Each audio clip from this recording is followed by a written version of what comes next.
జై హింద్ మేజర్. జై హింద్. జై. ఇప్పుడు ఇండియన్ ఆర్మీలో మనకి మేజర్ గా 3-4 అకాడమీస్ ఉన్నాయి. నేను వెళ్ళింది officers training academy Chennai. What they say is it's the second toughest military academies in the world. మీరు 10 years సర్వ్ చేశారు ఇండియన్ ఆర్మీకి, అండ్ ఆ 10 years లో మీరు చేసిన బిగ్గెస్ట్ మిషన్? నేను కాశ్మీర్ లో ఒక బేస్ లో నేను ఉన్నాను. ఒక 8 to 10 top officials of Indian army, navy and air force, వీళ్ళందరినీ నేను తీసుకొని I had to go at least 100-120 kilometres. ఆ కాన్వాయ్ మొత్తం తీసుకొని ఆల్మోస్ట్ టెర్రరిస్ట్ ఉండే ఏరియాలో ఒక చిన్న ఇన్సిడెంట్ అయినా కానీ ఇది చాలా పెద్ద న్యూస్ అవుతుంది. మన ఇండియన్ ఆర్మీ టాప్ పొజిషన్ లోకి రావాలి అంటే ఏం చేయాలి?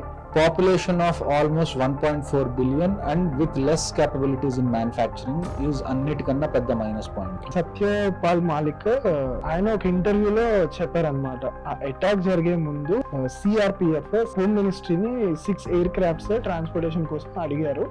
బట్ వాళ్ళు నో అని చెప్పారు. అందుకని చెప్పేసి వీళ్ళు బస్ లో ట్రావెల్ చేయాల్సి వచ్చింది. ఆదిల్ అనే ఒక టెర్రరిస్ట్ కార్లో ఆర్డీఎక్స్ వేసుకొని,